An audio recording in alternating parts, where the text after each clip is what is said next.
Let me tell you something fascinating about silence in the digital age. We live in a world where almost everything is shared. Birthdays, coffee cups, sunsets, laughter, even pain dressed up with filters. Yet some people remain completely invisible. They scroll quietly, observe deeply, but rarely, if ever, post. You might even know someone like that. Maybe you are someone like that. And here's the question that lingers in people's minds.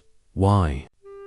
Why would anyone choose to stay unseen when the whole world seems to be shouting for attention? It's easy to assume that people who don't post are simply shy or introverted. But that's not the whole truth. Beneath the surface, there's an entire psychology at play. One that reveals something profound about human nature. Self-perception, and the quiet rebellion against a culture obsessed with visibility. For some people, silence isn't emptiness. It's control. It's the power to choose what the world doesn't get to know. Because whether we admit it or not, social media has subtly reshaped how we define ourselves. It rewards display. It praises noise. And yet, those who stay in the shadows often see everything most clearly. They watch without needing to interrupt. They think before reacting. They analyze before judging. Psychologists have discovered something fascinating. People who refrain from posting frequently often score higher on traits like self-restraint, introspection, and emotional independence. They tend to be less influenced by comparison and external validation. In other words, they aren't trying to prove who they are. They're trying to understand it, and in a world drowning in performances, that's rare. Because let's be honest, most of what we post isn't just communication. It's identity crafting. It's an unconscious audition for belonging. Every caption, every photo, every update says, "This is who I am. Do you approve?" But when you stop posting, something shifts. You begin to detach your worth from digital applause. You stop thinking in captions. You start experiencing moments for yourself again, instead of for a lens. That's the secret. Psychology behind many people who don't post. They crave authenticity in a space where everything feels staged. They don't hate social media. They just can't find themselves in it anymore. It's not about being anti-technology or anti-social. It's about refusing to reduce your life into highlights. Because when you've seen how easily perception can be manipulated, you start valuing what can't be posted: silence, depth, imperfection, truth. For some, the choice not to post comes after a quiet kind of burnout.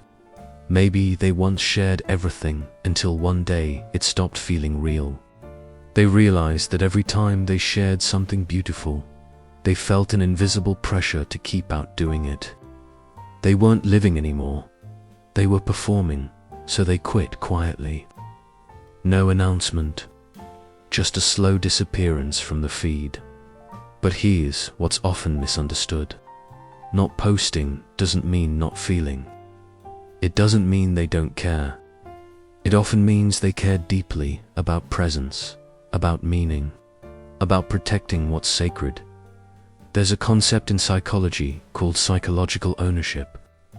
It's the feeling that something belongs deeply to you, a thought, a memory, an experience.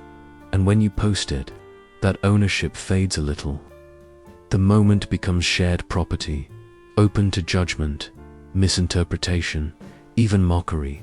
So people who don't post are often guarding their sense of ownership over life itself. They keep their moments untouchable, private, pure. And maybe that's not sadness or withdrawal. Maybe it's a quiet kind of freedom. Because think about it. When was the last time you did something meaningful and didn't feel the urge to share it? When was the last time you laughed, cried, or achieved something and didn't immediately think of posting it online. That reflex, that need to display, isn't natural. It's conditioned.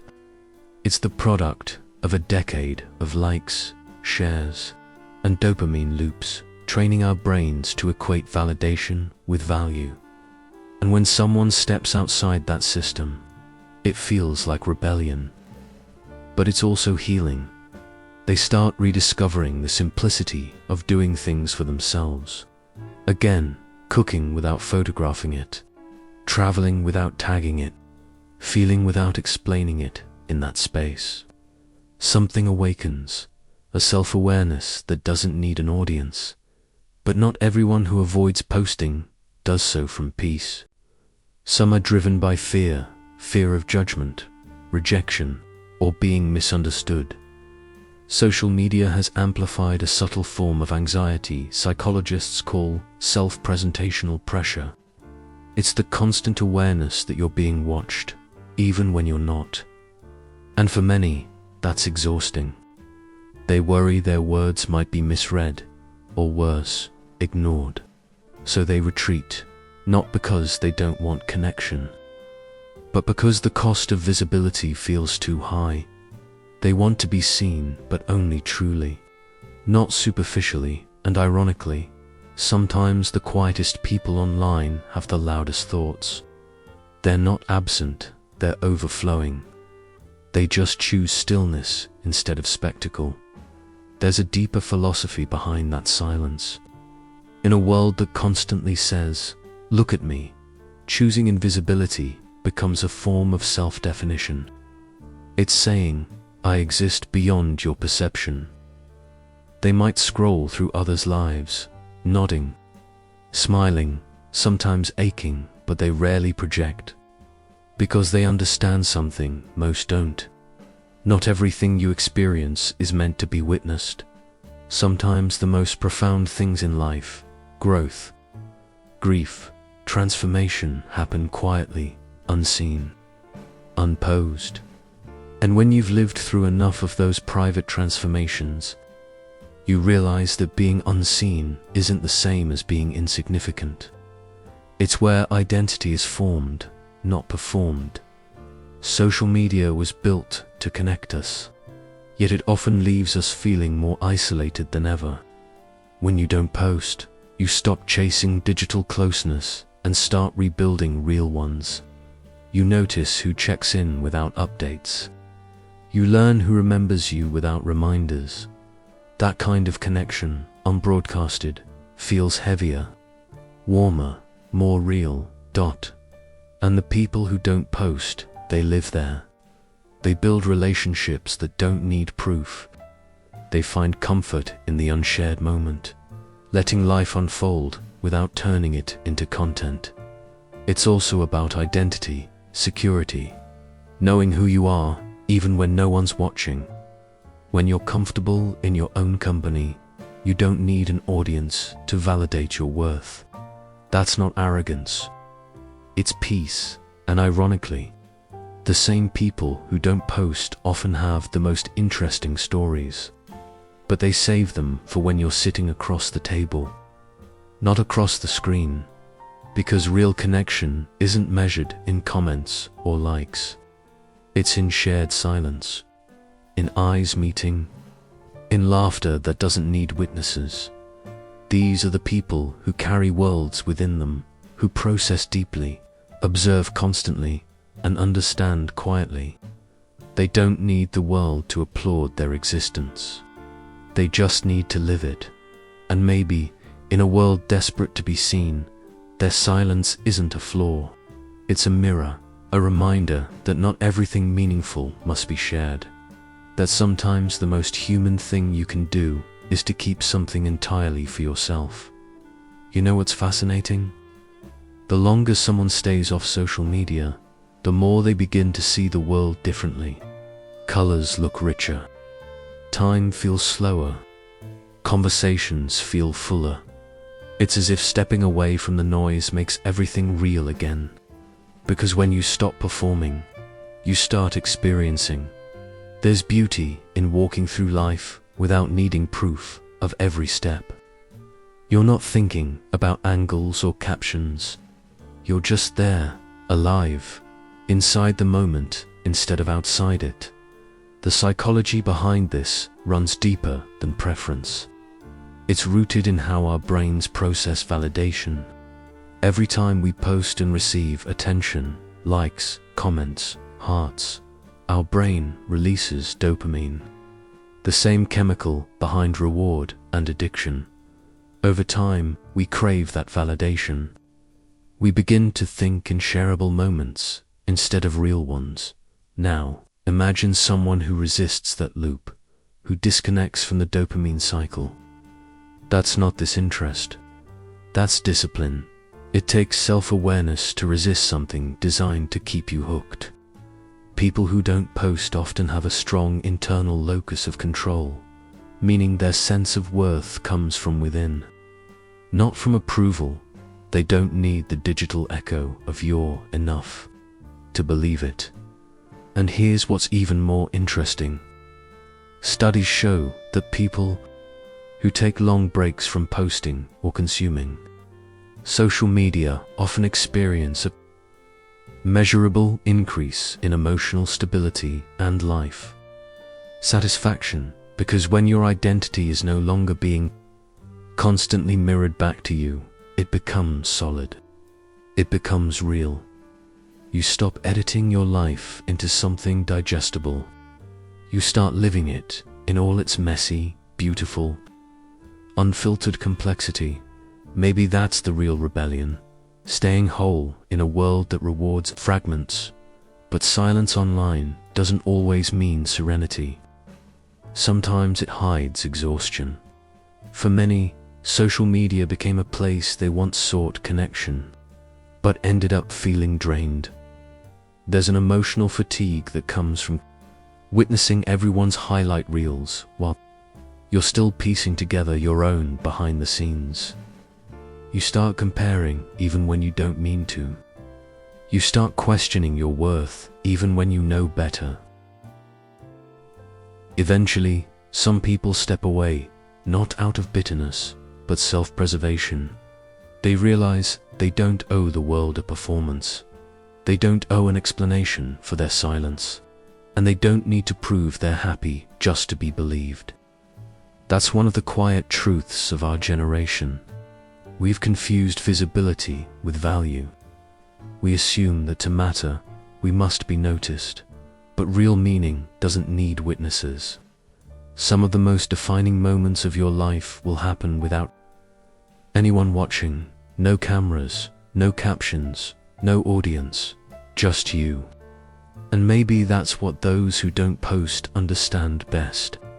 They know privacy isn't loneliness. It's intimacy with yourself. Because when you stop broadcasting every thought, you start hearing your own again. You reconnect with the parts of you that got lost in the noise, your quiet desires, your unspoken fears, your inner compass. And that's something profoundly spiritual in today's world. It's not a withdrawal. It's a homecoming, of course. Silence isn't always easy. There are moments of doubt, wondering if being quiet makes you invisible, if you're falling behind while everyone else performs progress. But with time, you notice something beautiful. Your worth doesn't disappear when nobody's watching. It's still there, steady, like the hum of a quiet room after a storm. Maybe that's what real confidence looks like. Not the loud declaration of self online, but the calm assurance of self offline. Some people say, if you didn't post it, did it even happen? But the truth is, the things that shape you most rarely make it to the feed. Your growth, your heartbreaks, your private victories, your quiet acts of kindness, they live in memory, not media. And maybe that's enough. When psychologists talk about authentic self-expression, they emphasize congruence, the alignment between who you are inside and who you show to the world. But in the age of filters, that alignment is constantly distorted. You begin living as a version of yourself, curated for approval. So when someone chooses not to post, it might be their way of staying congruent, preserving that fragile truth between their inner and outer world. They don't need everyone to see what they feel to know it's real. They don't need to capture every sunset to remember how it felt. They live fully, quietly, and here's the paradox. Those who live quietly often feel life most intensely. They're not distracted by the performance of it. They absorb details. Others miss the way light shifts, the pause before someone speaks, the sound of distant laughter. They are present, and presence is the rarest currency in a world built on attention. Sometimes that presence makes them misunderstood. People label them detached, mysterious, even cold. But their silence isn't emptiness, it's depth. The calm that comes from no longer needing to explain yourself to be understood. There's a quiet confidence that comes from not needing to be known by everyone, just understood by a few. That's what people who don't post understand best. They know not every truth is meant for the crowd. Some parts of you deserve to remain untouched by algorithms and opinions. Because once something becomes public, it stops being purely yours. It belongs to interpretation, to judgment, to trend. And maybe some moments are too sacred for that. So the next time you notice someone who never posts, don't assume they're hiding. Maybe they're just living. Maybe they've found peace in the quiet corners of existence, the ones not lit by the blue glow of a screen. Maybe they're the ones who remembered what the rest of us forgot. That being unseen doesn't mean being alone. That being quiet doesn't mean being empty. That sometimes the truest expression of who you are is silence. Because in the end, we're not meant to be performances. We're meant to be people. And the people who don't post, they remind us of that. Every quiet, unfiltered, beautifully invisible day